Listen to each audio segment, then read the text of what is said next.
పాత్రికేయ మిత్రులందరికీ నమస్కారం. బీజేపీ వారిని సూటిగా ప్రశ్నిస్తా ఉన్నాం. జాతీయ పరంగా ఉన్న ఇండియన్ టెలికాం యాక్ట్ని దానికి సంబంధించి విధి విధానాల విషయంలో నేరుగా ఎవరైనా ఫోన్ ట్యాప్ చేసినా టెలిఫోన్ చట్టం కింద వారికి పూర్తి స్థాయిలో అధికారాలు ఉన్నాయి కేంద్ర ప్రభుత్వానికి. సువోమోటో బీజేపీ వారు దీనిపైన ఎందుకు చర్య తీసుకోవటం లేదో ఈ రాష్ట్ర ప్రజలకు తెలియజేయండి. అంటే మీరు బీజేపీ టీఆర్ఎస్ ఇద్దరు కలుసుకొని చేసిన ఈ డ్రామాని ఏ విధంగా పక్కదారి పట్టియాలని మళ్ళొక్క మారు టీఆర్ఎస్ కి సాకారం చేసే ఒక ప్రయత్నం చేస్తున్నట్టు కనబడతా ఉంది. ఈ రాష్ట్ర ప్రభుత్వం చేయాల్సిన చర్య పని స్పష్టంగా మా ఎవ్వరి ప్రమేయం లేకుండా అధికారులు చట్టాన్ని ఉపయోగించుకొని దీని పరంగా విచారణ జరుపుతా ఉన్నారు. మీకు చిత్తశుద్ధి ఉంటే కేంద్ర ప్రభుత్వం ఆధీనంలో ఉన్న మీ చేతిలో ఉన్న అధికారాలను ఉపయోగించుకొని ఎందుకు చేయటం లేదు మీరు చెప్పండి. ఇంతకుముందు పెద్దలు శ్రీనివాసరెడ్డి గారు చెప్పినట్టు నీటికి సంబంధించిన అంశం విషయంలో వారు స్పష్టంగా చెప్పారు. 3 మెంబర్ నిపుణుల కమిటీకి సంబంధించి రాబోయే కాలంలో వర్షాపాతం తక్కువ కావటం వల్ల ఇబ్బంది జరగబోయే ప్రమాదం ఉందని మేము కాదు, అప్పుడు ప్రభుత్వంలో ఉంది వారు. ఇంతపూర్వకం కూడా చెప్పినాం.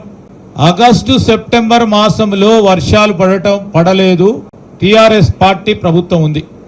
మేము ఎప్పుడైనా ప్రకృతి వైపరీత్యాన్ని ఉపయోగించుకొని మాకు నవంబర్లో జరిగే ఎన్నికల్లో లాభం జరుగుతుందని వర్షాలు ఎందుకు పడలేదు మీ ప్రభుత్వంలో అని వర్ణదేవుడిని ఏమన్నా వద్దని చెప్పినవా? ప్రకృతి వైపరీత్యాలు వస్తుంటాయి, పోతుంటాయి. తగు విధమైన చర్యలు తీసుకోవడానికి ప్రభుత్వాలు ఉంటాయి. మేము కూడా ఇప్పుడు వెనకాడటం లేదు. ఇంతకుముందు మా సహచర మంత్రివర్గ సభ్యులు చెప్పినట్టు బాధ్యత మా పైన ఉంది. వారు చేసిన తప్పిదాలను సవరించాలా? అతలాకుతలంగా అన్ని విభాగాలకు సంబంధించిన డిపార్ట్మెంట్స్ని ఇష్టారాజ్యంగా అడ్డగోలుగా వదిలేసిన తరుణంలో దీన్ని సవరించే ప్రయత్నంలో మొదలుపెట్టినాం. ఆర్థిక పరంగా అతలాకుతలమైన ఆర్థిక వ్యవస్థను దారిలో పెట్టే ప్రయత్నంలో ఒక అడుగుకు ముందుకేసి వెళ్తా ఉన్నాం. ఈ తరుణంలో ఇబ్బంది వచ్చింది. మొత్తం మా పరంగానే కాదు, ఈరోజు తెలంగాణ కాదు, యావత్ భారతదేశంలోనే వర్షాపాతం తక్కువగా నమోదైంది. మా సహచర మంత్రివర్గ సభ్యులు శ్రీనివాసరెడ్డి గారు చెప్పారు. వారికి కొద్దిగా అనుభవం కూడా ఉంది. 40,000 కోట్ల రూపాయల మెషిన్ భగీరథ పనులు మేము 50 సంవత్సరాల నుంచి ప్రతి గ్రామంలో 1, 2, 3, 4 ప్రతి మున్సిపల్ వార్డులో 1, 2, 3 స్కీములు ఏర్పాటు చేసినాం. స్థానికంగా ఉన్న అక్కడ నీటి వనరులను ఉపయోగించుకొని స్కీములు ఉపయోగిస్తే కార్యక్రమం చేస్తే దాన్ని అన్నిటిని కూడా పక్కన పెట్టిన మిషన్ భగీరథ నీళ్ళు వస్తే జూడిగా పెట్టి అది మినరల్ వాటర్ను మేము ఇస్తున్నామని చెప్పి ఇంటికి 1 బిందె 2 బిందెలు ఎక్కడ కూడా సరిపోని నీరు అని చెప్పి 80% మందికి నీరు అందకుంటే ఇప్పుడే మా సోదరులు చెప్తారు అరగంట సేపు నీరు వస్తే ఆగిపోతుందని. చాలా సందర్భంలో మా పాత స్కీమ్లకు కలర్ వేసి పెట్టింది. కొన్ని సందర్భాల్లో ఆ స్కీమ్లు డిఫంక్ట్ చేసింది. కరువు కష్టకాలం వస్తా ఉన్న సందర్భంలో ఆ స్కీములు అన్నిటి నడుస్తే ఇప్పుడు చేయడానికి మా శాయశక్తుల ప్రయత్నం చేస్తూ ఉన్నాం.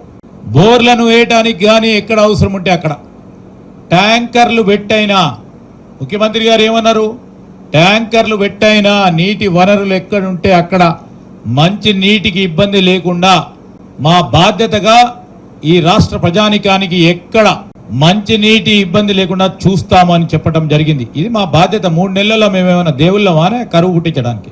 3 నెలల్లో మేము కరువు అనుకున్నాం అనుకో, మా సోదరులు ఎవరైనా దేవుళ్ళమా కరువు రావాలంటే ఇట్లా అనగానే ఇట్లా పోయటానికి? బాధ్యత లేని మాటలు, బాధ్యత లేని విమర్శలు ఇప్పటికైనా మానుకోవాలి. బీఆర్ఎస్ టీఆర్ఎస్ పార్టీ వచ్చే 1 సీట్ అని మీరు అంటా ఉన్నారు, అది కూడా రాకుండా పోతుంది.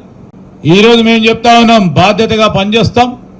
చెప్పిన ప్రతి అంశాన్ని కూడా ప్రజల ముందట ఉంచుతాం. ముందుకు తీసుకెళ్లే కార్యాచరణలోనే ఈరోజు రేపు ఇక్కడ జరగబోయే మీటింగ్ 6వ తారీఖు నాడు జరగబోయే మీటింగ్కి సంబంధించి మీరే చూస్తారు. మేము చేసిన 3 నెలల కాలంలో జరిగిన సంక్షేమం అభివృద్ధి ఇంకా వేగవంతంగా ముందుకు తీసుకెళ్లాలని ఆశీర్వాదం ఇవ్వటానికి రాష్ట్ర ప్రజానికం లక్షలాది మంది ఇక్కడికి రాబోతా ఉన్నారు. ఆ క్రమంలోనే ఇక్కడ ఉన్న మా స్థానిక నాయకత్వం అంతా కూడా పూర్తి స్థాయిలో పనిలో నిమగ్నమై కమిటీలు వేసుకొని వివిధ కమిటీలు వేసుకొని ఒక క్రమబద్ధీకరణ కార్యక్రమ భాగంలో పెద్ద ఎత్తున ఇక్కడ నిర్వహించబోతా ఉన్నాం. మరి మీ అందరి సహకారాన్ని కూడా కోరుతా ఉన్నాం. Thank you.